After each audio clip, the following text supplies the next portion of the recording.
अस्सलाम वालेकुम। पिछले लेक्चर में अगर आपको याद हो तो हमने बाइनरी सर्च ट्री जो है इसकी डिस्कशन छेड़ी थी और उसमें मैंने कंसेप्चुअली आपको इसकी इंसर्शन और डिलीशन के बारे में बताया था और फिर इंसर्शन कैसे की जाती है कंसेप्चुअली इसमें वो डिस्कशन भी मैंने की थी और डिलीशन कैसे की जाती है वो डिस्कशन भी मैंने आपके साथ की थी। ये अगर आपको याद हो तो यहाँ पे मैंने पीछे जो है आपको ये डिलीशन के जो लास्ट टाइम 3 केसेस थे वो डिस्कशन शुरू की थी। फिर जो पहले 2 केसेस थे वो इसके स्ट्रेट फॉरवर्ड थे, बड़े आसान थे, सिंपल थे, आसानी से समझ आ जाते थे, इसलिए उसको मैंने वहाँ पे क्लियर किया था। फिर थर्ड केस को भी मैंने डिस्कस किया था आपके साथ कि थर्ड केस डिलीशन का बीएसटी में वो होता है जिसमें हम जो है बीएसटी को जिसमें एक ऐसे नोड को बीएसटी में डिलीट करते हैं जिसके 2 चाइल्ड होते हैं और उसका मैटर थोड़ा सा ट्रिकी था। तो लास्ट टाइम भी मैंने उसको थोड़ा सा आपको एक्सप्लेन किया था, लेकिन मैंने आपको कहा था कि मैं नेक्स्ट लेक्चर के स्टार्ट में दोबारा उसको एक दफ़ा एक नए अंदाज से नए तरीके से रीविज़िट करूँगा ताकि आपको अगर कोई प्रॉब्लम हो तो वो आसानी से समझ आ जाए। और वो केस ये था कि लेट्स से अगर हमारा एक ट्री है जिसमें लेट्स से इस ट्री में जे है और इसको मुझे किसी ने डिलीट कहने का कह दिया और मैं जी से सर्चिंग मैंने स्टार्ट की तो पता लगा कि वो यहाँ पे पड़ा है और फिर मैंने देखा कि इसके लेफ़्ट और राइट दोनों पे नोड जो है मौजूद हैं। तो इसलिए इसका मतलब है कि अब ये वो डिलीशन का थर्ड केस है कि जिसमें मुझे डिलीशन जो है करनी है।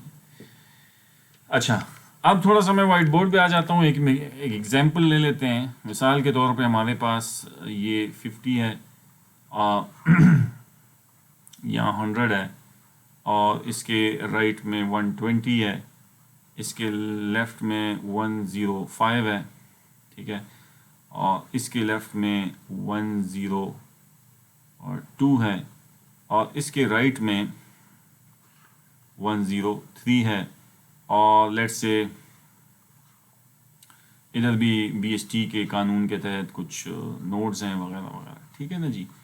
मतलब ये कि हम अगर इसको एज्यूम करें कि ये बीएसटी है डाटा के पॉइंट ऑफ व्यू से और 100 का जो है लेफ़्ट है इसमें 90 है लेट्स से, तो ये एक बीएसटी की एग्जांपल है। और अब हमें कोई कह देता है कि भाई 100 को आप डिलीट करें, तो 100 अब ये वो वाला केस है जिसमें मुझे इसका सक्सेसर जो हमने कहा था ढूंढना है, ठीक है ना जी।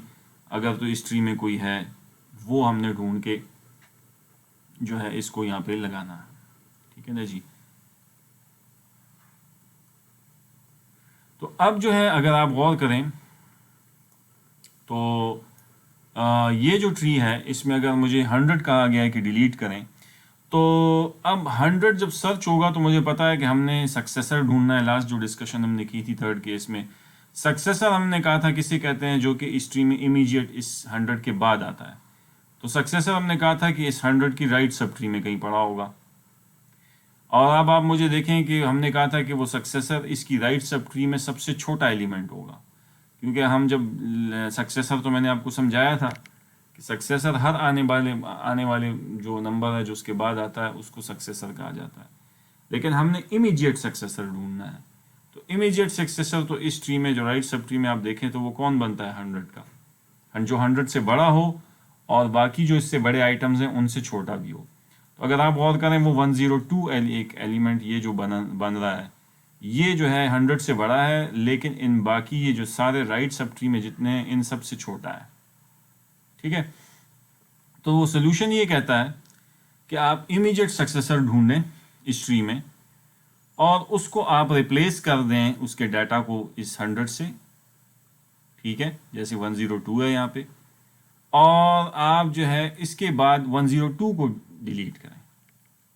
और जब मैं 102 को डिलीट करूंगा तो जाहिर बात है वो नोड जब एक्चुअली मेमोरी से उड़ाऊंगा तो वो 105 पे बैठ के उड़ाऊंगा ना, क्योंकि वो उसके लेफ्ट चाइल्ड में पड़ा है और 102 के राइट चाइल्ड में 103 पड़ा है, क्योंकि हमने इसको बीएसटी भी बनाना है, ये बीएसटी भी है। अब जब 105 पे बैठ के आप 102 को उड़ाएंगे तो ये केस नंबर अगर आप गौर करें तो ये हमारे पास केस नंबर 2 है, ठीक है। केस नंबर 2 में हमें पता था क्या होता था। केस 2 में कि केस 2 में एक चाइल्ड होता है किसी नोड का, और वो हमें पता है उसका कोड हम लास्ट टाइम डिस्कस कर चुके थे कि 105 के जो है ना लेफ्ट में आप जो है 103 का एड्रेस डाल देंगे और 102 के यानी इस नोड को एक्चुअली यहाँ से डिलीट कर देंगे। तो इसका कोड लास्ट टाइम हम डिस्कस कर चुके थे।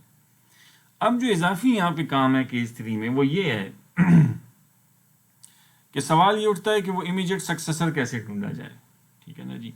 तो इमीडिएट सक्सेसर मैंने आपको एक टिप दी थी, वो क्या है कि आप सक्सेसर का मतलब बाद में आने वाला, तो बाद में आने वाले तो सारे बड़े होंगे तो इधर होंगे। अब जब यहाँ आप आए तो यहाँ 120 है, ठीक है। अब ये 100 से बड़ा है, इसका सक्सेसर है, लेकिन इमीडिएट नहीं है। इमीडिएट सक्सेसर के लिए आप 120 के लेफ्ट पे जाएंगे 105 से छोटा फिर 102, और अगर 102 से कुछ छोटा होता तो वो भी 102 के लेफ्ट में होता, यानी लेट्स से 101 अगर होता, और 101 फिर इस 100 का सक्सेसर होता इमीडिएट, ये जिसको आपने डिलीट करना है। तो फिर आप 101 को उठा के रिप्लेस करते, लेकिन चूंकि 102 के लेफ्ट में कुछ है नहीं, ये इस बात की दलील है कि इस राइट सब ट्री में सबसे छोटी वैल्यू 102 ही है। क्योंकि जब लेफ्ट आप जा रहे हैं तो लेफ्ट जाने का मतलब यही होता है कि आप सबसे छोटी वैल्यू की तरफ जा रहे हैं। ठीक है ना जी। तो बार ये आपको जो है मैंने एक नंबर्स के साथ भी इसको एक्सप्लेन कर दिया जो लास्ट टाइम मैंने एक्सप्लेन किया था। अब जो है इसका थोड़ा सा जब कोड पे हम आ जाते हैं तो हम ज़ाहिरी बात है आप 50 पे बैठ के एक्चुअली 100 को सर्च करेंगे ना। यानी अगर मसलन मैं लिखता ये हूँ तो मैं कुछ ऐसा कोड लिखता हूँ कि इफ़ जो है टेम का राइट जो है उसकी जो है इन्फो वो इक्वल टू की है, तो वो तो मुझे पता है कि है, मिल गई। फिर आपने अंदर एक चेक लगाया कि इफ टेम्प के राइट का लेफ्ट, ठीक है, राइट का लेफ्ट यानी 50 का राइट 100 और 100 का लेफ्ट 90, ये नॉट इक्वल टू नल है, जो कि मैं मानता हूं कि नहीं है। एंड साथ ही साथ क्या टेम्प के राइट का राइट जो कि 100 के राइट में 120 है वो भी नॉट इक्वल टू नल है। ठीक है, तो ये एक बड़ा चेक है। ठीक है, तो अगर मैं कहता हूं कि अगर ये चेक ट्रू हो गया तो अब यहां पे इसकी इफ के अंदर केस नंबर 3 का कोड लिखना पड़ेगा। ठीक है ना जी। यानी कि इसके टेम्प के राइट का लेफ्ट, यानी राइट का लेफ्ट का मतलब है 50 का राइट 100 और उसके लेफ्ट में तो नोड है 90, वो भी नल नहीं है। और टेम्प के राइट का राइट यानी टेम्प के राइट में 100 और 100 के राइट में 120, तो ये भी नल नहीं है। लिहाजा अब ये वो 2 चाइल्ड वाला केस है। तो अब यहाँ पे केस 3 में क्या करेंगे, तो अब हमें सबसे पहला काम क्या करना है कि सक्सेसर का कोड लिखना है।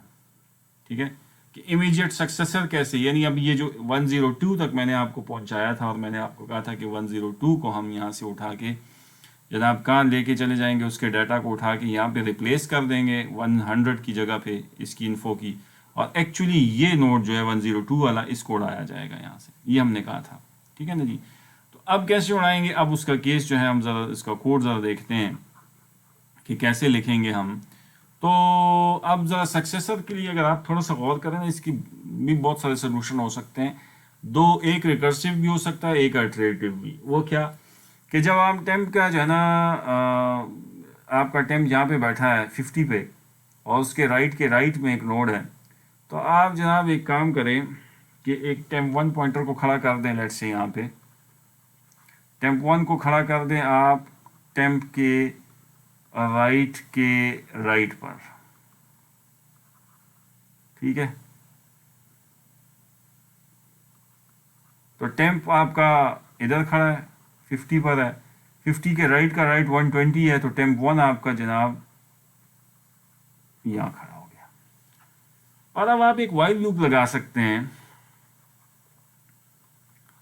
वाइल टेम्प 1 के लेफ्ट का left not equal to null है जब तक। ठीक है, तो तुम क्या करो, टेम्प 1 को लेके जाओ टेम्प 1 से एक स्टेप आगे। ठीक है, अब ये वाइल लूप क्या कर रही है, ये वाइल लूप अब इस टेम्प को मूव करेगी 120 से 105, 105 से 102 और इस तरह चलती, मतलब अगर ये कि 10 नोड आते हैं left left left left left में, तो ये क्या कब तक चलेगी, जब वाइल टेम्प 1 के लेफ्ट क्या लेफ्ट नल नहीं हो जाता। तो यहाँ ये देखें, यहाँ पे वाइल, अब पहली लूप की कंडीशन में आते हैं, while temp 1 left left left के लेफ्ट में क्या है 102 है, नल तो नहीं है ना, तो वो टेम्प 1 को कहाँ ले जाएगा, एक दर्जा आगे टेम्प 1 को लेफ्ट पे ले जाएगा, अब उसके 120 के। तो अब ज़रा मैं उसको मिटाता हूँ, टेम्प 1 आपका जनाब कहाँ आ गया, यहाँ से उठ के लूप की पहली अट्रेशन के चलने के बाद अब टेम्प 1 आपका कहाँ पहुँच गया हुआ है 105 पर। अब दोबारा लूप यहाँ चेक होगी, टेम्प 1 का लेफ्ट नल नहीं है, तो 105 का लेफ्ट इस पॉइंटर की बात कर रहा है, 105 का 102 और उसका लेफ्ट तो नल है ना। अब जब ये नल है ना, तो ये इस बात की दलील है कि तुम्हारा जो है असल में ये वाला नोड 102, इसको अब डिलीट करना है तुमने, यानी ये वाला नोड तुमने उड़ाना है और इस 103 को उसके साथ जोड़ना है। यानी मैं अगर इसको थोड़ा सा इस हिस्से को मिटा दूं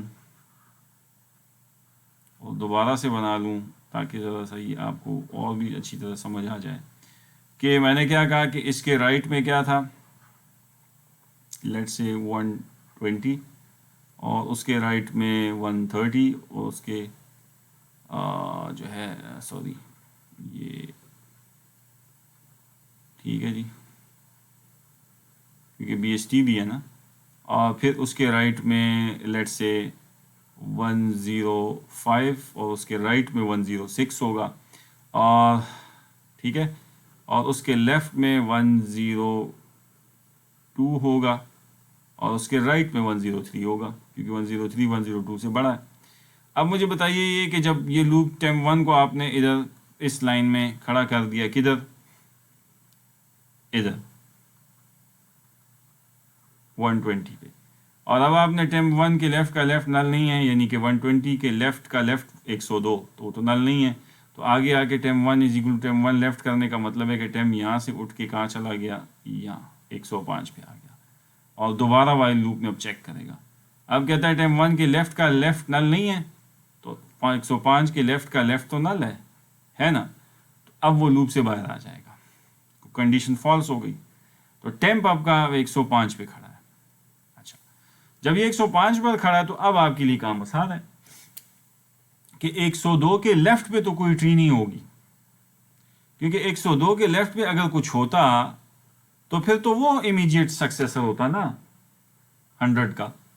मसलन अगर यहाँ पे 100 है जिसको हमने उड़ाना है और इसके इमीडिएट, यानी अगर ये 101 यहाँ होता, ठीक है ना, एक नोड यहाँ पे 101, तो वो फिर सक्सेसर होता ना, फिर तो हम 102 पे ना रुकते, फिर तो हम 101 तक जाते, लेकिन चूंकि वो तो है नहीं, यहाँ पे तो 102 के जो है ना लेफ्ट में नल लगा हुआ है, तो लिहाजा अब आपका इमीडिएट सक्सेसर इस ट्री में क्या है, 102 है 100 का, जिसको हमने 100 को उड़ाना है और 102 को उससे रिप्लेस करना है उसकी जगह से। ठीक है जी, तो अब जब रिप्लेस करेंगे इसको, तो आप मुझे बताइए कि टेम्प जो है वो तो 50 पे खड़ा है, टेम्प 1 को आपने 120 पे खड़ा किया था इस लाइन में, और वहां से आपने वाइल लूप को चला चला के उसको 105 पे निकाल के आप अब इस लाइन से बाहर आ गए यहाँ। अब आप जब वाइल लूप से बाहर आए तो अब आपका टेम्प खड़ा होगा 105 पे। ठीक है जी, अच्छा, अब जो है क्या करना है आपने कि आपने बेसिकली इस 102 की इन्फो को कहाँ डालना है, ऊपर 100 जो जाए, तो उसके लिए क्या लाइन लिखेंगे, 102 की इन्फो तक कैसे पहुंचेंगे, टेम्प 1 की इन्फो 102, टेम्प 1 कहाँ खड़ा है 105 पर, ये देख रहे हैं तस्वीर में, देखते जाएं, ये टेम्प 1 है और ये टेम्प है 50 पे जो खड़ा है ऊपर। अब वो क्या कर रहा है वो कह ये रहा है कि टेम 1 के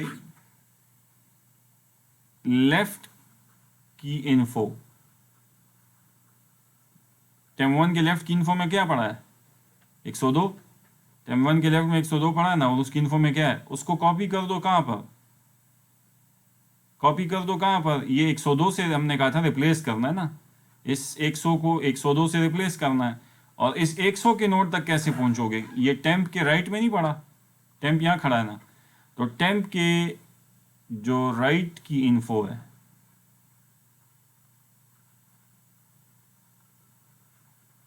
इसमें ये आ जाए, तो उसके राइट की इन्फो में 100 था, अब वो काट के क्या आ गया,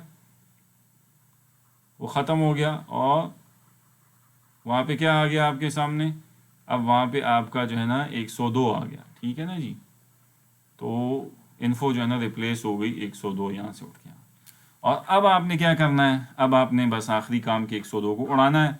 उसके लिए तो मैं अगर केस वो कहूँ कि यहाँ पे केस 1 का कोड आपने लिखना होगा दोबारा, तो भी कोई मज़ायका नहीं। और अगर आप कहते हैं वो लिख ही दें यहाँ पे लगे हाथों, तो वो 1-2 लाइनें वकोड़ी है, वो तो कोई मसला नहीं है, लिख देते हैं। वो क्या होगा जनाब आपका कि अब आप जो है एक टेम्प 2 ले लें, बेशक टेम्प 2 को खड़ा कर दें आप टेम्प 1 के लेफ्ट पे, यानी अब आपका टेम्प 2 जो है ना, मिसाल ये वाला पॉइंटर ये इधर खड़ा हो गया, क्योंकि टेम्प 1 यहाँ खड़ा है 105 पे, ठीक है ना जी। तो टेम्प 2 टेम्प 1 के लेफ्ट पे खड़ा हो गया, और अब आपने क्या किया, टेम्प 1 के लेफ्ट में ले आए क्या, टेम्प 2 का राइट, या इसकी जगह आप ये भी लिख सकते थे कि टेम्प 2 के राइट की जगह कि टेम्प 1 के लेफ्ट का राइट, एक ही बात है। टेम्प 1 का लेफ्ट जो है ना वो 102 है, और उसका राइट 103 है। तो वो एड्रेस अब किस में आ गया आपके, तो मेमोरी से जब ये लाइन आपने लिखी ना ये वाली, तो ये टेम्प 1 वाली, तो अब आपका ये लिंक ख़त्म हो गया, और ये वाला पॉइंटर कहाँ चला गया, वो खड़ा हो गया इस पे 103 पे। और अब आप आराम से टेम्प 2 को आपने 102 पे खड़ा किया था ना ये, तो अब आप लिख दें डिलीट टेम्प 2, और ब्रैकेट यहाँ आपकी ये वाली भी ख़त्म, और इस इफ़ की भी ख़त्म, कि मतलब ये कि आपका केस 3 पूरा हो गया। आपने सक्सेसर भी ढूंढ लिया, सक्सेसर को यहाँ से डिलीट भी कर दिया, डिलीट होने के बाद ये यहाँ से मेमोरी से चला गया। अलबत्ता अब ये देख रहे हैं आप टेम्प 2 डैंगलिंग है, तो एहतियाती तदाबीर तो आप करें, वो तो मुझे बताने की ज़रूरत नहीं है कि टेम्प 2 को दोबारा से आप नल कर दें इधर डिलीशन के बाद, तो ये भी ग्राउंड हो जाएगा आपका, ठीक है जी। और इसके बाद ये BST बहाल होगी, तो ये BST है अभी भी, ये पॉइंटर शॉइंटर अब सारे मैं मिटा देता हूँ इधर जो हमने यूज़ किए हैं, लेकिन इस ट्री की हालत को अब ज़रा देखें आप, ये ट्री स्टिल ट्री है, और ये स्टिल BST है, इसको कोई ये नहीं कह सकता कि ये BST नहीं है, ठीक है ना जी। यानी पॉइंटर भी सही सेट हो गए, ये वाला पॉइंटर, और एक और आप देखें ये वाली right sub tree, this is BST। 102 से ये सारे ग्रेटर हैं, इनमें जो सबसे छोटा 102 यहाँ था, यहाँ पे पहले लगा हुआ था, वो आपने ऊपर ले गए, और आफ्टर रिप्लेसिंग ये स्टिल BST है। बात समझ आ रही है। तो ये है इसका जनाब थर्ड केस, ठीक है ना जी। तो इसको थोड़ा सा आप जाके दोबारा से ये वाली वीडियो कोड के पॉइंट ऑफ व्यू से सुने, लेकिन इससे पिछली वीडियो में जो एंड पे मैंने केस 3 को थोड़ा सा एक्सप्लेन किया था, उसको भी जाके एक दफ़ा फिर सुने। तो चाहे लेटर्स हों जो कि आपकी इस मिसाल में लेटर्स दिए हैं, जे को रिप्लेस करना है तो क्या करेंगे, अब आप इसके राइट पे जाके लेफ़्ट लेफ़्ट लेफ़्ट एम पे बैठ के आप के को डिलीट करेंगे, एम के लेफ़्ट में एल आ जाएगा, के का डेटा यहाँ से कॉपी करके वहाँ आ जाएगा। अब वो कोड आपने देख लिया है उधर पीछे, और इसके बाद जनाब जब ये हो जाएगा तो ये BST स्टिल BST होगी, और के आपका डिलीट भी यहाँ से ये नोड हो गया, और इसकी इन्फो भी वहाँ कॉपी हो गई ऊपर, ठीक है ना जी। तो ये दिस इज स्टिल BST, ठीक है जी। तो जनाब ये है आपका केस नंबर 3, जिसको मैंने कहा था कि थोड़ा सा मैं एक दफ़ा एक रिविजिट करूँगा from the course point of view. तो इतना मुश्किल नहीं है, लेकिन थोड़ा सा अगर आप हिम्मत करेंगे, कोड बनाएंगे BST का, तो डिलीशन का कोड भी आपसे बन जाएगा। अच्छा, इसमें जो दूसरा एक ऑप्शन है ना, वो ये भी हो सकता है कि कुछ लोग ये वाइल लूप वाला काम भी रिकर्जन से ले सकते हैं, कि वो रिकर्सिव एक फंक्शन बनाएं जिसका नाम रखें फाइंड सक्सेसर, और फाइंड सक्सेसर के फंक्शन को वो टेम्प का राइट भेज दें। यानी मसलन अगर 102 पे टेम्प खड़ा है, या अगर पीछे खड़ा है तो टेम्प के राइट का राइट, यानी 120 दे भेज दें उसको का एड्रेस, और फिर वो रिकर्सिवली टेम्प का लेफ्ट अपने आप को पास ऑन करे बार बार। कब तक करे?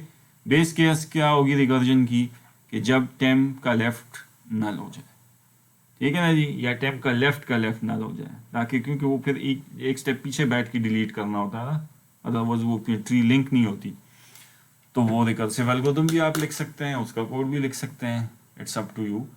कोई उसमें जो है आपके लिए किसी किस्म की जो है ना रोक टोक नहीं है, वो भी कर सकते हैं। बल्कि आपको बेहतर होगा कि ये कोड लिखने के बाद उसको भी ट्राई करें, ताकि आपको एक आसानी हो, एक फीलिंग मिले कि हमने जो है ना इस चीज़ को खुद से जो है ना इम्प्लीमेंट किया है। अच्छा जी, तो अब आ जाते हैं जनाब implementation of BST binary search tree की इंसर्शन पे। जो लास्ट टाइम मैंने आपको कहा था कि मैं एक कोड आपको पूरा दिखाऊंगा, तो अब आइए जी कोड पे चलते हैं। ये इंसर्शन का कोड है, इसको एज इट इज़ आप कॉपी पेस्ट करें जाके किसी कंपाइलर पे, ये चलेगा बिल्कुल फुल फ्लेज। अच्छा जी, इसमें हमने ये किया है कि इसमें अगर आप गौर करें तो इसमें एक तो हमने एक स्ट्रक्चर बनाया है, ठीक है ना, ट्री का स्ट्रक्चर, एक क्लास बनाई है, ठीक है ना जी, और क्लास का नाम रखा है बाइनरी सर्च ट्री, और क्लास में एक प्राइवेट वेरिएबल है टेम्प, जो कि हर फंक्शन को, जो जितने भी इसके मेंबर फंक्शन हैं इनको ये विजिबल होगा, क्योंकि मेंबर फंक्शन है, सॉरी डाटा मेंबर है जो कि क्लास का है, लिहाजा सबको विजिबल है। और एक पब्लिक हमने किया है रूट को, पॉइंटर को, क्योंकि इसको मेन से हम फिर पास करेंगे, तो रूट पॉइंटर होगा जो रूट ऑफ द ट्री जो आपका होता है, जो रूट नोड होगा इस पे ये हमेशा खड़ा होगा, जैसे हेड होता था लिंक लिस्ट में। एक नंबर हमें, जो नंबर वो मांगेगा यूज़र के, जी आप क्या इंसर्ट करना चाहते हैं या क्या सर्च इंसर्ट इनफैक्ट करना चाहते हैं, वो नंबर आप इसमें देंगे। फिर यहाँ पे कुछ स्क्रीन पे ऑप्शंस डिक्लेयर होंगे कि आप press 1 to do this, press 2 to do this, तो वो ऑप्शन का एक फंक्शन है, वो भी मैं दिखा देता हूँ आपको। और फिर ये बी सर्च ट्री का एक फंक्शन है, जो कि बेसिकली ये वाला फंक्शन आपका, हम आगे चल के देखेंगे कि जो इंसर्ट करेगा BST में। और ये जो फंक्शन है ना, ये अगर और करें, ये बाइनरी सर्च ट्री ये क्लास का कंस्ट्रक्टर है, क्योंकि इसका नेम और क्लास का नेम सेम है, तो इसमें हम बेसिकली इन पॉइंटर्स की इनिशियलाइजेशन करेंगे, जो भी हम देखते हैं आगे। और ये वो फंक्शन है इन ऑर्डर ट्री ट्रेवर्सल का, जो हमने लास्ट लेक्चर में बड़ा डिटेल में डिस्कस किया था, उसका कोड भी था, तो वो कोड अब हम यहाँ इस्तेमाल करेंगे, और आप खुद हैरान होंगे देखेंगे कि भाई आपका वो BST का कोड जो आपने इंसर्शन लिखी है, ये उस ट्री को पूरी तरह से ट्रेवर्स करेगा ये कोड, ठीक है ना जी। तो अब आ जाए जी आगे, मेन से शुरू करें। मेन पे आपने क्लियर स्क्रीन मीन्स जो भी स्क्रीन पे या कुछ आउटपुट्स वगैरह हैं वो क्लियर कर दो। फिर एक कैरेक्टर इनपुट वेरिएबल है जिसमें हम इनपुट लेंगे। बाइनरी सर्च ट्री, ये उस क्लास का मैंने एक ऑब्जेक्ट बनाया है, जो पीछे हमारी क्लास गुजरी है ये वाली, ठीक है, इसका ऑब्जेक्ट है। अच्छा, अब वाइल की एक लूप लगाइए। वाइल 4 का मतलब क्या है आप समझ गए होंगे, positive value means always true, means ये एक इनफाइनाइट लूप है। अच्छा, इनफाइनाइट जानबूझ के इसलिए रखा है कि इसमें वो स्क्रीन पे बार बार आप यूजर से वो पूछेंगे, ऑप्शंस लेंगे, आप क्या करना चाहते हैं, आप कोई चीज़ इंसर्ट करना चाहते हैं, या आप जो है ना ट्रेवर्सल करना चाहते हैं, डिलीट करना चाहते हैं, क्या चाहते हैं, या एग्जिट करना चाहते हैं। तो ये वाइल लूप से तभी निकलेगा जब हम इसमें देखेंगे कि कोड में, कि जब कोई बंदा कहेगा कि भाई मैं एग्जिट करना चाहता हूँ, ठीक है ना, तो बस ठीक है, वो वाइल लूप से बाहर निकल आएगा और कोड जो है आसानी से आपका एग्जिट हो जाएगा। अच्छा, अब जो है जो आपका सबसे जो पहली लाइन है वो OBJ, यानी इस ऑब्जेक्ट का, इस क्लास का आप ऑप्शंस वाला फंक्शन, ये जो आपने यहाँ पे ये ऑप्शंस का फंक्शन बनाया था, इसको कॉल करते हैं। ठीक है जी। और वो ऑप्शन का फंक्शन जो है वो अब हम देखते हैं कि उसमें क्या है। तो वो ज़रा सा आगे आ जाएं तो ये देखें स्क्रीन पे आपके ऑप्शंस आएंगे। वो क्या करता है कि सबसे पहले binary search tree colon colon, ये स्कोप रेजोल्यूशन ऑपरेटर, क्लास का फंक्शन ऑप्शन, वो स्क्रीन पे आउटपुट आएगा कि आप क्या चाहते हैं, चॉइस एंटर करें अपना। वो कहता है ऐड करना चाहते हैं, इंसर्ट करते हैं बीएसटी में, कि प्रिंट करना चाहते हैं, कि क्विट करना चाहते हैं। तो जो भी करना चाहते हैं वो आप इसमें उसको बताएंगे। ठीक है, जो भी बता देंगे कि मैं लेट से ऐड करना चाहता हूँ, या लेट से मैं जो है प्रिंट, जो आप प्रेस करेंगे वो की वहाँ पे हमारी नोट हो जाएगी, वो हम एक वेरिएबल में स्टोर कर लेंगे। वो अब आप कोड में समझ लेंगे कि देखें यहाँ पे आप जब स्क्रीन पे प्रिंट होगा तो गेट कैरेक्टर आगे इंतज़ार करेगा, जैसे ही आप कोई प्रेस करेंगे 1 2 3 जो भी, तो वो as a character input CH में चला जाएगा, जो आपने यहाँ डिक्लेयर एक कैरेक्टर वेरिएबल किया है। और फिर उस कैरेक्टर वेरिएबल पे मैंने स्विच लगाया है। स्विच तो समझते हैं ना, कि स्विच में आप केसेस देते हैं कि जो केस ट्रू हो जाए उसका कोड चलेगा। तो वो अब वहाँ पे हमने जैसे ऑप्शन में दिया था ना कि 1 अगर प्रेस करेगा एक बंदा, तो 1 का मतलब क्या होगा कि ऐड कर रहा है, 2 का प्रिंट और 3 का। तो वहाँ पे हम कोड में भी अभी देखते हैं कि 1 का मतलब ये है कि केस 1 अगर हुआ, लेटर 1 प्रेस हुआ है, तो स्क्रीन पे क्लियर कर दो, और फिर वो वहाँ से मुझसे नंबर मांगेगा कि तुम ट्री में क्या इंसर्ट करना चाहते हो। और फिर वो नंबर जो था OBJ यानी इसी ऑब्जेक्ट का जो नंबर का जो वेरिएबल है, जो आपने ऊपर देखें यहाँ पे बनाया था, ठीक है, उसको जो है इसने जो है इनपुट उसमें ली है, यानी कि जो आप नंबर इंसर्ट करना चाहते हैं ट्री में। और फिर इसने OBJ.binary सर्च ट्री का जो है ना कोड जो फंक्शन है जो इंसर्शन करता है बेसिक, क्योंकि इस 1 के अंदर आपने स्क्रीन पे कहा था कि इंसर्ट का कोड कॉल होगा। तो देखिए मैंने आपको कहा था कि पहले ही हम इस और क्लास का जो ऑब्जेक्ट आपने बनाया है, तो इसके अंदर ये जो रूट पॉइंटर है ये हम इसको पास ऑन करेंगे, ठीक है ना जी, उस फंक्शन को, इंसर्ट को, क्योंकि रूट के बगैर तो कुछ नहीं होगा। लेकिन यहाँ पे देखें जब ये पहली दफ़ा कॉल होगा तो रूट में तो as a rule of the game null होना चाहिए। लेकिन आपने नल कहाँ किया होगा इसको, आप वापस चले जाएं, जब आपने ये ऑब्जेक्ट बनाया था तो याद करें ऊप का नॉलेज जब आपके पास है, ऊप हम पढ़ आए हैं इस कोर्स के शुरू में कि ऑब्जेक्ट ओरिएंटेड प्रोग्रामिंग के जैसी ऑब्जेक्ट बनता है तो इसका कंस्ट्रक्टर कॉल हो जाता है इस क्लास का। तो इस क्लास का कंस्ट्रक्टर फिर कहाँ है, तो वो ज़रा देखें, ये है, ठीक है ना। इस क्लास के कंस्ट्रक्टर में हमने क्या किया है कि रूट टेम्प सबको नल कर दिया है शुरू में, यानी ये एक दफ़ा कॉल होगा और इस क्लास के ऑब्जेक्ट के ज़रिए से आपका जो ना सारे पॉइंटर्स जो हैं वो नल हो जाएंगे। अच्छा, अब जब नल हो चुके हैं तो अब जब आप इस लाइन पे आएंगे और इस रूट को यहाँ से भेज के कॉल करेंगे, तो अब ज़रा इंसर्ट के फंक्शन पे आ जाते हैं। ये जो फंक्शन है आपका, इसको वो इनिशियली ये वी search tree, binary search tree का कोड है, यानी इस क्लास का ये फंक्शन है, ये क्लास का नेम है, ठीक है ना जी, और ये जो है आपका उसका नाम है, और आपने इसको रूट पास किया।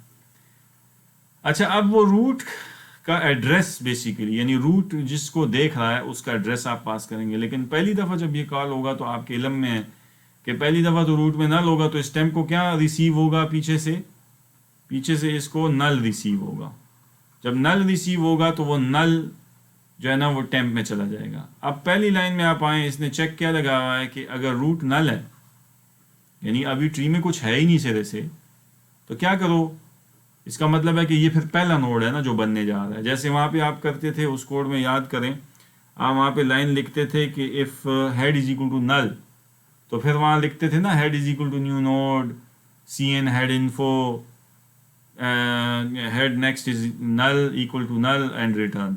वही काम अब इधर है कि जब रूट नल है तो पहला चेक ये वैलिड ट्रू हो जाएगा, और उसमें आप क्या कर रहे हैं कि temp is equal to new node, यानी आपने जनाब मेमोरी में क्या किया, सबसे पहले एक नोड बनाएंगे आप, उस पर खड़ा किया टेम्प, और फिर उसके इन्फो में नंबर डाला, वो नंबर जो आपने पीछे दिया था यहाँ ये इस लाइन में, और क्लास का वेरिएबल है, डाटा मेंबर है, क्योंकि क्लास तो ये नंबर क्लास का है, तो ये इन तमाम फंक्शन को विजिबल है, ठीक है ना। इसलिए यहाँ पे दोबारा डिक्लेयर करने की कोई तुक नहीं है, सेंस नहीं है, ये डिक्लेयर इसको विजिबल है। तो टेम्प के इन्फो में नंबर आ गया, मतलब जो भी यूज़र ने इनपुट नंबर किया था, लेट्स से 33, वो आ गया इस लाइन के ज़रिए। और फिर आपने टेम्प का लेफ़्ट और राइट दोनों नल कर दिए, यानी इसके लेफ़्ट चाइल्ड में भी नल आ गया और इसके राइट चाइल्ड में भी नल आ गया, क्योंकि अभी तो इसके कोई चाइल्ड है नहीं।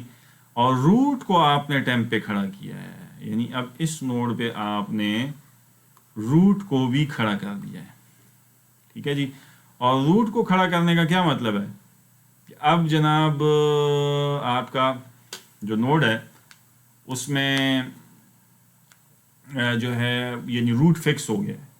ठीक है ना जी। और अब यहाँ से आप रिटर्न जो है ना इसके बाद करेंगे, यानी एक नोड बन गया and then you have return. और रूट जो है ना क्लास वेरिएबल है, ठीक है ना, डाटा मेंबर है, ये देखें। लिहाजा अब रूट में एक वैल्यू आ गई है और हर फंक्शन को विजिबल है कि रूट कहाँ देख रहा है, क्योंकि डाटा मेंबर आपको पता होता है ना कि तमाम फंक्शंस को विजिबल होते हैं क्लास के, जो आपका नॉलेज है पुराना। ठीक है। अब उसके बाद है जब ये हो गया तो अब आप यहाँ से रिटर्न हो गए। ठीक है ना जी। तो मेमोरी में अब क्या बन चुका हुआ है, सिर्फ एक नोड 33 बन चुका हुआ है। ठीक है ना जी, सही है। और रूट भी यहाँ खड़ा है। हाँ जी। यूज़र अच्छा यहाँ से रिटर्न होके कहाँ गए, उसी जगह पे इस लाइन पे आए, यहाँ पे केस ब्रेक हो गया। केस जब ब्रेक हुआ तो यहाँ से एंड ऑफ वाइल हुआ, तो वाइल की फिर कंडीशन चेक होगी। तो जब वाइल की कंडीशन, तो वाइल तो ट्रू है, तो फिर स्क्रीन पे ऑप्शन आ जाएंगे आपके, यानी ये बार बार स्क्रीन पे इस वाइल लूप में ऑप्शन आएगा, एक काम करने के बाद एक काम, दूसरा काम कर, तीसरा काम, फिर स्क्रीन पे जनाब उसको। अच्छा, जब दोबारा ऑप्शन आएंगे, लिहाजा अब लेट्स से हम कहते हैं यूज़र ने दोबारा 1 प्रेस किया, इंसर्ट, तो दोबारा यहाँ से रूट पास होगा। ठीक है, इस फंक्शन में आएंगे। अब जब यहाँ आएंगे तो यहाँ पे अब मुझे बताइए कि यहाँ पे जब रूट पास होगा वो तो 33 का एड्रेस पास हुआ है एक्चुअली ना, क्योंकि 33 नोड का एड्रेस रूट के पास है। तो जब ये इसको मिला तो अब ये वाला चेक तो आपका ट्रू नहीं होगा, क्योंकि रूट नल नहीं है। तो अब आपका कोड जो लास्ट टाइम पहली दफ़ा इधर आके इसने नया नोड बनाया था और रिटर्न हो गया था, अब वो तो इसमें घुसेगा नहीं, तो अब अगली लाइन पे आएगा। अगली लाइन पे आएगा तो टेम्प के पास एड्रेस पड़ा है बेसिकली 33 का। अच्छा, क्योंकि टेम्प के पास भी वही एड्रेस है जो कि 33 का है। अच्छा, अब जब ये इस कॉपी को आपने रूट भेजा और वो टेम्प में कॉपी हुआ, तो टेम्प की इन्फो पे उसने एक चेक लगाया कि टेम्प की इन्फो कहीं नंबर तो नहीं है। अगर है तो सी आउट करो, given number is already present in the tree, return.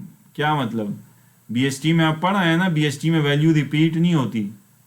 BST में जो वैल्यू बड़ी होती है वो इसके राइट पे जाएगी 33 के, और जो छोटी होगी वो लेस होगी, वो यहाँ आएगी। और अगर 33 दोबारा आ गया तो वो एक किस्म का डुप्लीकेट है, वो पकड़ा गया और वो कहता है दोबारा तो एंट्री नहीं होती। बीएसटी में तो एक ही वैल्यू, सेम वैल्यू, यानी 33 अब बीएसटी के किसी दूसरे नोड में नहीं आप इंसर्ट कर सकते, क्योंकि तो वो ज़ाहिर है, आप क्या कहेंगे, वो 33 से बड़ा है कि छोटा है, बराबरी का तो कोई तस्वर नहीं है। लिहाजा ये चेक ये इंश्योर करता है कि गलती से कहीं यूज़र या इंटेंशनली कोई यूज़र इसमें सेम वैल्यू भेज दे जो कि ऑलरेडी ट्री में पड़ी होगी, तो ये चेक उसको आगे कोड में ले जाने नहीं देगा। ठीक है, ये यहीं से उसको रिटर्न करवा देगा, स्क्रीन पे मैसेज दे के भाई साहब जनाब आप जना यहाँ पे जना कुछ भी नहीं कर सकते, मज़ीद आप जना कोई जो है वो दोबारा 33 नहीं एंटर कर सकते। लिहाजा अब हम यहाँ पे जना अब तक हमारी जो डिस्कशन हुई है 2 इफ्स के नतीजे में, तो हमारा सिर्फ मेमोरी में आपके पता है 33 पड़ा है और उस पर रूट आपका 24 घंटे खड़ा है। ठीक है, यहाँ से भी रेट। अच्छा, अब अगर नंबर लेट से यूज़र ने दिया था इधर लास्ट टाइम, तो इसने 33 फर्स्ट टाइम दिया था, लेकिन नेक्स्ट टाइम जब 1 प्रेस किया तो इसने नंबर में सी इन किया लेट से 40।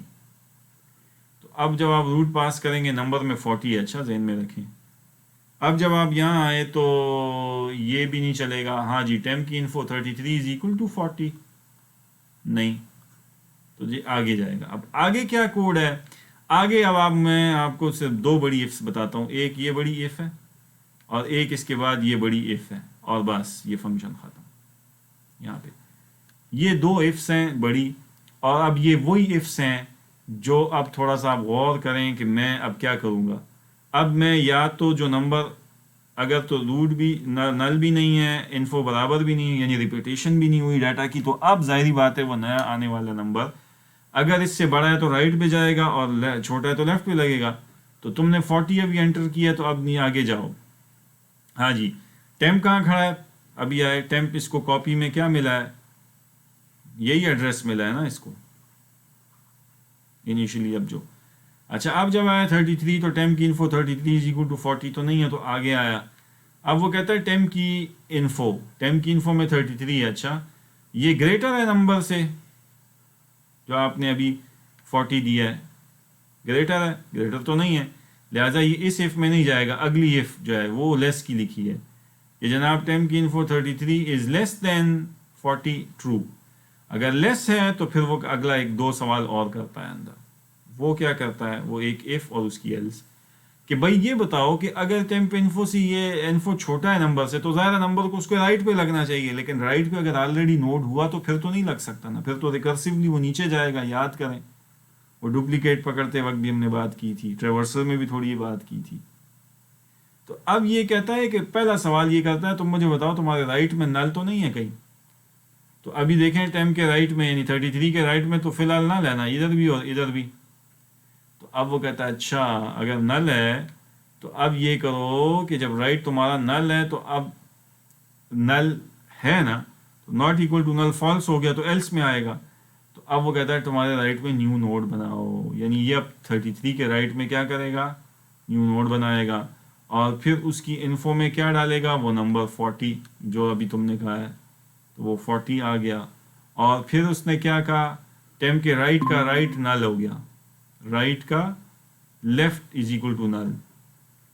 तो टेम्प के राइट का लेफ्ट नल का क्या मतलब है कि टेम्प यहाँ खड़ा है 33, उसके राइट का लेफ्ट ये नल हो गया और राइट का राइट भी नल होना चाहिए, तो उसके लिए भी उसने लाइन लिखी है कि टेम्प के राइट का राइट भी जो है वो आपका नल हो गया। तो ये नोड भी आपका ऐड हो गया और यहाँ पे जब ये काम होगा तो रिटर्न भाग जाओ।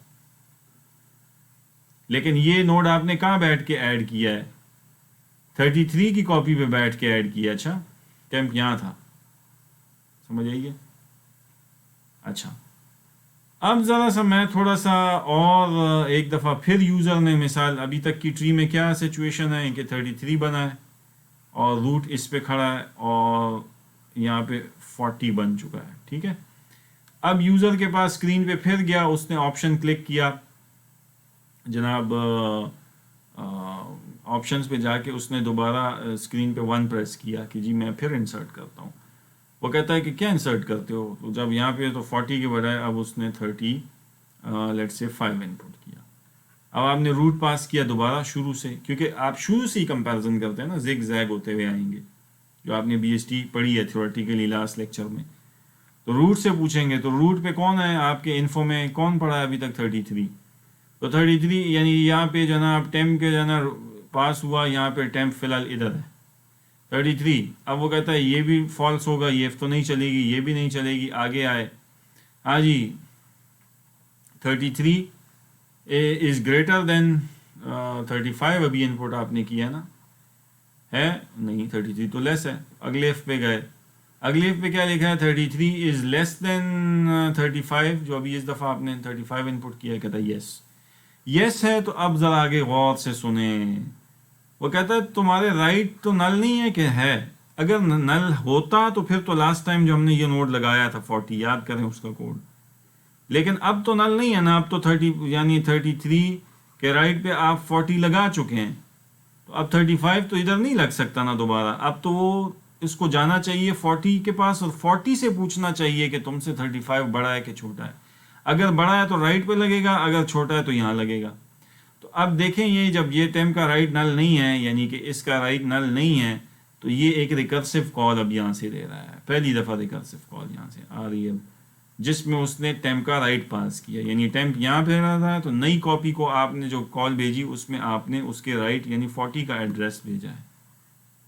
तो अब जरा आए, जब नई कॉपी बनेगी मेमोरी में, अब ये आप तस्वीरी खाका बनाएं, अच्छा उसी तरह बेशक कॉपियां बनाएं जिस तरह मैंने आपको रिकर्जन की कॉपियां बना के दिखाई थी। और अब जब ये पिछली जना उसकी कॉपी जनाब जब कॉल आपकी आएगी तो वो फ्रेश कॉल जब इसको मिलेगी, तो टेम्प में अब किसका एड्रेस कॉपी हुआ है, 40 का इसको मिला। हाँ जी 40 नल नहीं है, नहीं है जी, यहाँ नहीं है, यहाँ भी नहीं आए। अच्छा 40 से अब जना अब आपका टेम्प 40 है, अच्छा क्योंकि आप अगली कॉल एक दे चुके हैं, रिकर्सिव कॉल में एक आगे जा चुके हैं। अब वो कहता है कि जनाब इधर आए, इधर वो कहता है टेम्प की इन्फो का मतलब है 40, अब 40 is greater than number, number में क्या है 35 है ना, तो यस ट्रू, 40 तो ग्रेटर है। अब वो कहता है कि जब ग्रेटर है तो फिर उसके लेफ्ट में चेक करो, अब तुम्हारा टेम्प का लेफ्ट यानी 40 का लेफ्ट, 40 का लेफ्ट कहता है नल है कि नहीं है, अगर नल है तो वो कहता है कि वो तो नल है, not equal to null false हो जाएगा और एल्स में आ जाएगा, और एल्स में वो क्या करेगा कि टेम्प के लेफ्ट में न्यू नोड बनाएगा, यानी 40 के लेफ्ट में न्यू नोड बनाएगा, ठीक है, और उसके लेफ्ट की इन्फो में डाल देगा नंबर, और नंबर क्या है आपका फिलहाल 35 है, तो इसमें 35 आ जाएगा। और फिर क्या करेगा, उसके लेफ्ट की लेफ्ट को नल करेगा, लेफ्ट के राइट को नल करेगा, यानी टेम्प के ये टेम्प खड़ा है, इसके लेफ्ट का लेफ्ट ये नल, और इसके लेफ्ट का राइट ये नल किया, तो अब जरा आप देख रहे हैं 33 ऐड हुआ, 40 ऐड हुआ, 35 ऐड हो गया, ठीक है जी।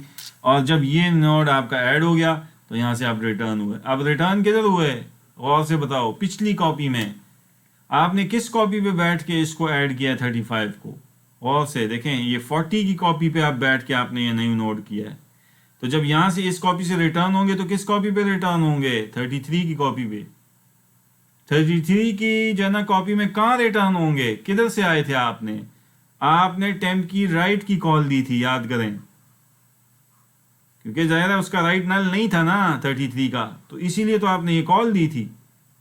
तो इस लाइन पे यानी इस लाइन से अब प्रोग्राम काउंटर अगली लाइन में क्या लिखा है, रिटर्न, तो अब जब आप इधर इस कॉल से रिटर्न होके इधर आए और यहाँ पे जब आपने इस लाइन को मीट किया जहाँ से कॉल दी थी उसके आगे भी रिटर्न है, तो ये यहाँ से रिटर्न होके पीछे मेन में वापस चला जाएगा, तो आपका नोड भी ऐड हो गया और आप बैक ट्रैक होते हुए मेन तक भी पहुंच गए,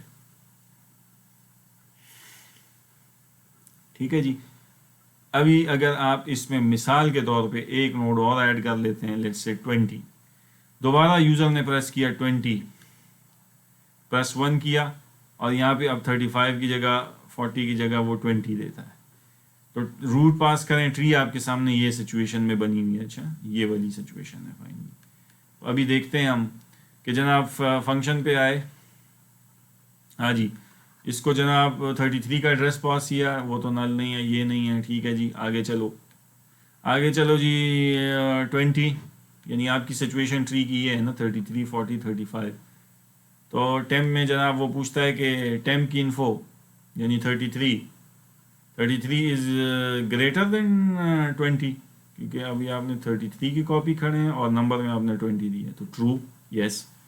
तो वो कहता है ये कि तुम पहले बताओ कि उसका लेफ्ट नल है कि नहीं, तो लेफ्ट तो नल है ना उसका, ये देखें 33 का लेफ्ट तो नल है, तो कहता है 20 तो इससे लेस भी है और वो तुम कहते हो नल भी है, यानी कि नॉट नल वाला चेक तो आपका फॉल्स हो जाएगा, तो एल्स में आएगा और उसमें क्या करेगा 33, यानी टेम्प में अब 33 है ना टेम्प की इन्फो में, तो उसके लेफ्ट में न्यू नोड बना देगा, यानी 33 के लेफ्ट में यहाँ नया नोड बना देगा, ठीक है जी।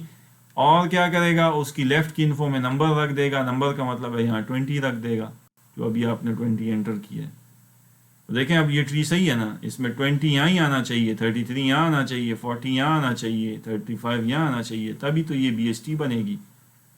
और फिर क्या करेगा, उसके लेफ्ट का लेफ्ट नल कर देगा, लेफ्ट का राइट नल कर देगा और भाग जाओ रिटर्न कर देगा।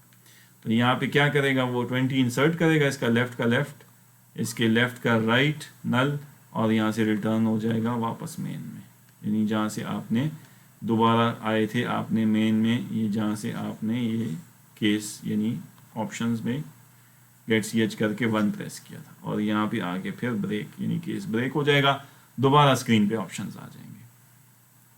अच्छा अब ये जरा देख लेते हैं, अब मेरा ख्याल है आपको ये समझ आ गई है, मैं मज़ीद एग्जांपल्स इसमें नहीं ऐड करता वरना आपका दिमाग और होगा, लेकिन आप ज़रा एक काम करें कि मतलब ये कि एक टास्क समझ लें मेरी तरफ से कि इस कोड को जाके आपने ज़रा से ये नोड इस तरह से इंसर्ट करें, लेट्स से 3, ठीक है, 15 10 12 11, ये BST है कि नहीं, है, क्योंकि 3 है, 3 के राइट में 15 ये सारी ट्री राइट सब ट्री 3 से बड़ी है सारी वैल्यूज़। फिर ये 15 के जो लेफ्ट में ये सारी सब ट्री है, ये सारी ट्री भी 15 से छोटी है, 10, 12, 11। फिर 10 के राइट में 12 उससे बड़ा है और 12 के लेफ्ट में ये 11 इससे छोटा है। तो ज़रा ये ट्री आप ज़रा इस कोड पे बना के ज़रा देखें, 3, 15, फिर उसके बाद 10, फिर 12 और 11, और ज़रा देखें कि मेमोरी में ये बनती है कि नहीं बनती। अच्छा, इसका एक टिप या इशारा ये है कि जब आप कभी इस कोड को चलाएंगे ना और इसको आप ट्रेवर्स करेंगे, यानी मैंने ट्रेवर्स का फंक्शन भी आपको यहाँ लिख के दिया हुआ है ना, उधर स्क्रीन पे हमने कहा हुआ है ऑप्शंस में कि अगर तो यूज़र 2 प्रेस करेगा तो आप होल BST को प्रिंट करेंगे, यानी ट्रेवर्स करके उसकी प्रिंटिंग करेंगे सबको। तो ये जो है ना 2 के नतीजे में वो इस इन ऑर्डर के फंक्शन को कॉल करेगा। आप ऊपर देखें केस 2 में, केस 1 है, ये केस 2 में ज़रा देखें, ये यहाँ पे इसने इन ऑर्डर का ये फंक्शन केस 2 के लिए कॉल किया है और रूट भिजवा दिया। तो अब हम आते हैं ना वहाँ पे, यहाँ पे, तो वहाँ पे क्या है, ये बिल्कुल वही कोड है जो मैंने आपको लास्ट टाइम एक एक लाइन एक एक कॉपी करके समझाया था कि रूट नल है तो रिटर्न हो जाओ, ट्री खाली है, लेफ्ट नल नहीं है तो उसका लेफ्ट पास कर दो रिकर्सिवली। फिर दरमियान में सी आउट टेम्प इन्फो की लाइन थी, फिर उसमें राइट जो है अगर नल नहीं है तो उसको जो है ना ट्रेवर्स करो। ये जब कोड आप इस ट्री पे चलाएंगे 3, 15, 10, 12, 11 पे, तो आप ज़रा देखेंगे कि इसका आउटपुट सॉर्टेड आएगा, यानी 3 प्रिंट होगा पहले, ठीक है, फिर आप देखेंगे 10, फिर आप देखेंगे 11, फिर 12 और फिर 15। ये इस तरह से प्रिंटिंग होगी। तो आपकी ये एक दलील है कि इन ऑर्डर ट्री ट्रेवर्सल जब भी BST पे चलाएंगे वो हमेशा सॉर्टेड आउटपुट देगा। और यही इस बात की दलील होगी कि आपने नोड्स सही लगाए हैं। अगर आपने नोड्स गलत लगाए होंगे यानी बैक एंड पे इंसर्शन में, तो वो जो है ना ये सही प्रिंटिंग नहीं करेगा। और ये दलील क्यों है इसको भी समझने लगे तो कि थोड़ा सा अगर आप गौर करें, इन ऑर्डर ट्री ट्रेवर्सल में हम क्या करते हैं, इन ऑर्डर ट्री ट्रेवर्सल में हम इन्फो को प्रिंट करते हैं, यानी किसी भी टेम्प की इन्फो को प्रिंट करते हैं after visiting the whole left subtree, क्योंकि जब तक लेफ्ट नल नहीं है आपकी ये रिकर्सिव कॉलें चलती जाएंगी। तो किसी नोड की लेफ्ट सब ट्री को ये वाली जो कॉल है ये सबसे पहले इसको विजिट करेगी, और ये वाली ट्री इस नोड से पहले विजिट करने का मतलब है कि ये सारी वैल्यूज तो इससे लेस है BST में, ये सारी तो छोटी वैल्यूज पहले प्रिंट होंगी फिर ये प्रिंट होगी, क्योंकि इसकी प्रिंटिंग की लाइन तो दरमियान में है, ये वाली है इसके बाद। और फिर इसकी जो राइट सब ट्री है उसके लिए ये कोड है कि राइट सब ट्री को ट्रेवर्स करने का, ठीक है ना जी, उसके लिए ये कॉल जाएगी। और ये सारी वैल्यूज आपको पता है कि इस नोड के मुकाबले में सारी ग्रेटर हैं इससे, तो जब ये ग्रेटर हैं ये लेस हैं और लेस पहली प्रिंट होंगी तो छोटी पहले प्रिंट होगी ना, फिर ये प्रिंट होगा और फिर बड़ी प्रिंट होगी। तो जब हर नोड के लिए आप ये रिकर्जन ऐसे चलाएंगे तो भाई साहब ये हमेशा सॉर्टेड आउटपुट ही आएगा फिर, क्योंकि ये वैल्यूज तो छोटी हैं, फिर ये है और फिर ये राइट वैल्यूज से बड़ी हैं। तो तरतीब में जब प्रिंटिंग होगी तो हमेशा आउटपुट जो है वो आपको सॉर्टेड मिलेगा, ठीक है जी। तो ये जनाब आपको थोड़ा सा मैंने जो है आज एक्सप्लेनेशन दे दी इसकी कि how you can insert the tree inside how you can insert nodes in a BST। और ये कोड जो है इसको आप मेरी स्लाइड्स जो है आपके पास अवेलेबल हैं उसमें जाइएगा, उसमें इसको कॉपी पेस्ट करें इस कोड को, और जहाँ जहाँ आपको नज़र आता है आउटपुट जैसी आता है तो कागज़ पकड़ें, इसके बैक एंड पे कॉपीज़ बनाएं कि वो कॉपीज़ कैसे बनती हैं, वो कॉपीज़ काम कैसे करती हैं, कैसे हम जनाब एक नोड ऐड करते हैं किसी ट्री में, ठीक है ना जी, और जो है ये किस तरह से ये बनता है, ठीक है ना जी, मामला चलता है।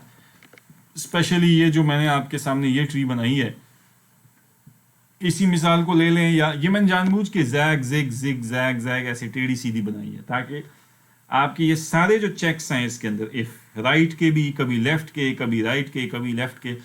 ये आपके ये जो बेसिकली, तो अगर आप गौर करें, यही दो मोटी इफ्स हैं इस कोड में जो समझने की हैं।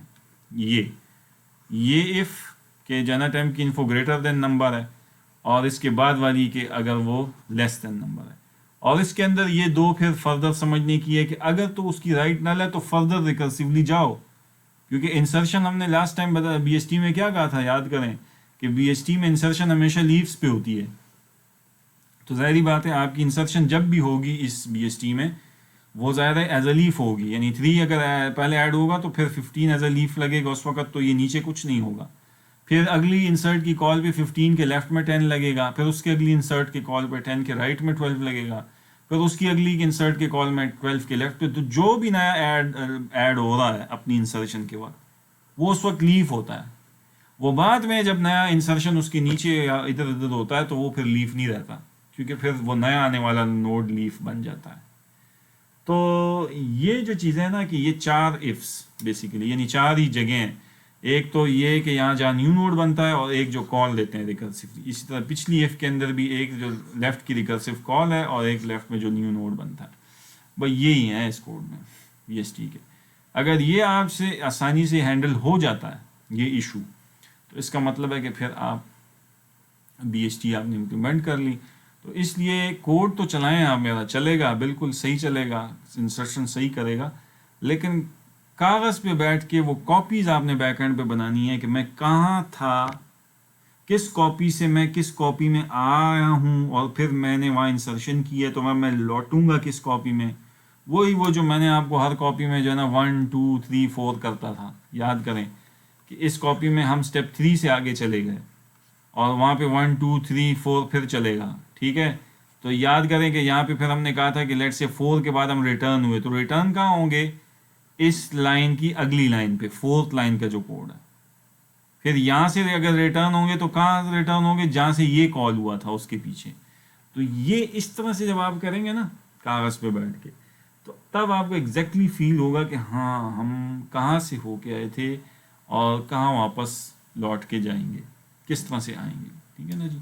तो ये रिकर्जन जो है ना ये बिल्कुल बड़ी स्ट्रेट फॉरवर्ड या क्लियर सी हो जाएगी आपको जब इसको आप 1-2 दफ़ा 3-4 दफ़ा कागज़ पे बैठ के इसको बनाएंगे, पीछे बैक एंड पे क्या हो रहा है, और ज़रा सा अपना दिमाग को परसीव इसको फील करेंगे, कोशिश करेंगे कि ये अच्छा ऐसी रिकर्सिव कॉल जाती हैं आगे आगे आगे आगे, मेमोरी में कॉपीज़ बनती जाती हैं, फिर बैक ट्रैक हो के इधर इधर इसको ये मिलता है। तो प्रॉब्लम मैंने आपको पहले भी कहा था कि रिकर्जन में जाते हुए आप प्रॉब्लम तोड़ते हैं, वापस आते हुए यूजुअली आप प्रॉब्लम सॉल्व करते हैं, ठीक है जी।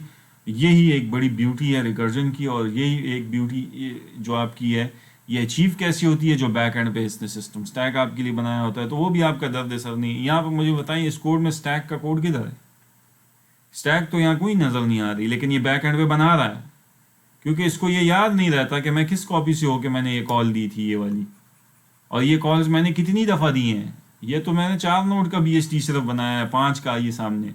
आप एज्यूम करेंगे अगर बीएसटी में 500 नोड्स हों तो कितनी कॉल्स गई होंगी आगे पीछे, ये कौन याद रखेगा आपके लिए। ये आपके लिए स्ट्रेट अवे ये सिस्टम स्टैक याद रखेगी, हमें कोई टेंशन लेने की ज़रूरत नहीं है। तो बहरहाल ये आपने करना है। अब जो है आपकी एक असाइनमेंट ये लग गई कि इम्प्लीमेंटेशन आप करेंगे बीएसटी की, वो तो यहाँ से एज इट इज़ कोड आप उठा लें, ठीक है ना जी, और उसको जो है एक्सप्लेन जो है ना उसको कॉपी पेस्ट करें, इंसर्शन हो जाएगी। ड्यू डेट का कोई तस्वर यहाँ नहीं है, सिर्फ आपने इसको इम्प्लीमेंट करना है कि ताकि आपको फील हो जाए कि आपको बीएसटी आती है। डिलीशन में जनाब आपने वो तीनों केसेस करने हैं to be handle discuss above. वो अभी मैंने आपको जो है ना लास्ट टाइम जो अभी जो केस 3 का कोड आपको यहाँ एक्सप्लेन किया है, बिल्कुल ये पूरा चलता चलाता कोड है। अगर आप पूरे केस 1 और केस 2 को इम्प्लीमेंट कर लेंगे तो ये केस 3 का जो ये कोड आपके सामने है ये बेसिकली केस 3 का कोड है, ये स्क्रीन पे जो नज़र आ रहा है, जो कि हमने कहा था कि यहाँ पे अगर इसको उड़ाना है तो इसने कैसे इधर जो है इसके चाइल्ड पे 105 के यहाँ नोड था उसको उड़ा के ये किया था। तो ये कोड बिल्कुल केस 3 का जो है ना आपका चलेगा, ठीक है ना जी। और फिर उसके बाद अगर आप ये डिलीशन भी कर लेते हैं, इंसर्शन भी, तो फिर आपको थोड़ा सा टेस्ट दिमाग करने के लिए, ज़रा सा आपकी इनोवेशन चेक करने के लिए कि आप ये देखना, ये करें, ज़रा एक असाइनमेंट करें कि number of times a duplicate appears for a number should also be reflected in your program. यानी वो जो BST में अगर तो कोई डुप्लीकेट आता है बार बार, ठीक है ना जी, बार बार एक नंबर रेप्लिकेट होता है, तो वो कितनी दफ़ा हुआ है, ज़रा ये मुझे इसका आप जो है ना थोड़ा सा आइडिया देंगे कि ये कितनी दफ़ा रिपीट हुआ है। ठीक है, मसलन ये कि ये जो चेक है ना कि time info is equal to number, ये आपको वहाँ रोक देता है ना, तो यहाँ भी अभी आपने कुछ इस तरह से सोचना होगा कि इधर क्या एक ऐसा कोड इसके साथ लगाया जाए कि अगर एक बंदा नंबर जो है आपका मैच हो जाए तो उसको कैसे, हाउ कैन आई जो है ना, I can you can say, इसको मैं कैसे जो है चेक कर सकता हूँ या काउंट कैसे करूँ कि ये कितनी दफ़ा इससे पहले भी रिपीट हो चुका है, गलती से या इंटेंशनली।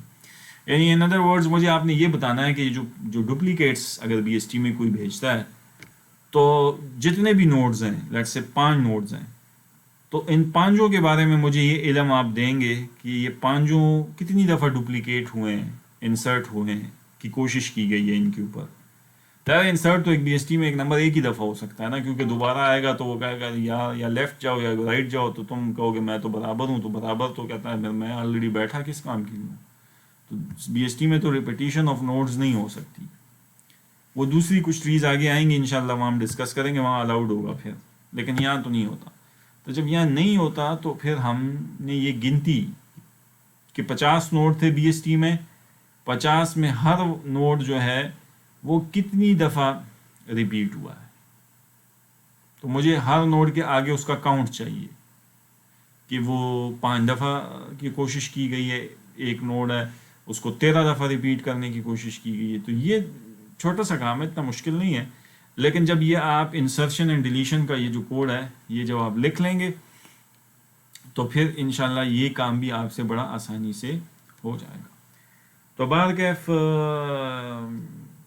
ये मैंने कहा कि आपके साथ में आज प्योरली मैंने इस लेक्चर में कोई थ्योरी नहीं डिस्कस की। थ्योरी जितनी भी थी वो मैंने BST के बारे में वो लास्ट टाइम पे जो है ना आपकी जो है ना वो डिस्कस कर ली थी।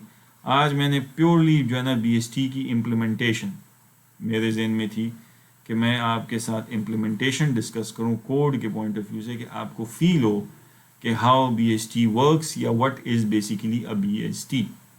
तो इसलिए इस चीज़ को जाके कीजिएगा, इसको जो है ना इम्प्लीमेंट करें। क्योंकि अगर ये चीज़ें आप अभी इस स्टेज पे इम्प्लीमेंट नहीं करेंगे तो आगे आने वाले डाटा स्ट्रक्चर्स तो फिर आपको बिल्कुल समझ नहीं आएंगे। क्योंकि इसके बाद जो हम नया टॉपिक शुरू करेंगे वो इंशाल्लाह AVL ट्री का होगा, और AVL ट्री हमने वहाँ पे डिस्कशन हम करेंगे इंशाल्लाह फिर कि वो BST को बैलेंस बनाती है, रखती है, इंश्योर करती है। और वो कैसे करती है वो अगर आपको याद हो तो हमने कहा था कि BST में एक लॉपसिडनेस का प्रॉब्लम है। लॉपसिडनेस का प्रॉब्लम क्या है कि वो एक ही तरफ को ग्रो होती है, और जब एक ही तरफ को ग्रो होती है यानी लिंक लिस्ट की एक शक्ल इख्तियार कर जाती है। ठीक है ना जी, तो वो हमने गालिबा इधर जो है ना आपके साथ हमने डिस्कशन की थी वो लॉपसिडनेस की। तो ये वाले जो हमने कहा स्टोरी कही थी कि ये देखें एक ट्री जो है ना फिर एक लिंक लिस्ट की शक्ल बना लेती है। तो बाद अब हमने जो है ना जब ये कोड आप कर लेंगे तो फिर हम ये कर सकेंगे ना। अब आप खुद भी इस पे कन्विंस हो सकते हैं कि जब हम ये कर लेंगे कि भाई ये BST बन गई है इंसर्शन डिलीशन, तो उसके बाद हम फिर इसको जो है ना इंसर्ट जो है ना करने की कोशिश करेंगे ताकि इसको जो है हम जो है इसको बैलेंस करने की कोशिश करेंगे कि किसी तरह से ये ट्री जो है वो बैलेंस हो जाए। ठीक है, और बैलेंस का मतलब ये कि इसको ऑलमोस्ट तकरीबन हमें इस तकरीबन शेप में लाने की कोशिश करनी है ताकि वो इवन हो, उसमें सर्चिंग क्विक हो जाए और ये सब। तो ज़्यादा ये सारे काम जब हम आगे आने वाली AVL ट्री में करेंगे तो ज़्यादा AVL ट्री के बैक एंड पे तो पहले BST बनाना किसी को आना चाहिए, तो फिर वो BST को AVL बना लेगा ना, यानी बैलेंस कर लेगा। अगर आप मुझे ये जो है ना इसको इनबैलेंस BST या इस तरह की BST ही नहीं बना सकते, मुझे दे सकते, कोड नहीं करके दे सकते इंसर्ट डिलीट का, तो इसकी बैलेंसिंग तो बात का इशू है। बैलेंसिंग तो इसके ऊपर बैठ के होगी, यानी कि पहले इसका कोड लिखा जाएगा BST की इंसर्शन डिलीशन का, और उसके बाद जो है उसके ऊपर फिर हम जो है ना जो है बैलेंसिंग का कोड लिखेंगे कि to how to make this tree balanced. बहरहाल खैर मैं आपको ज़्यादा उस EVL वगैरह में नहीं उलझाना चाहता, वो तो इंशाल्लाह जब हमारा अगला मौजू आएगा उधर ही मैं डिटेल में बात करूँगा।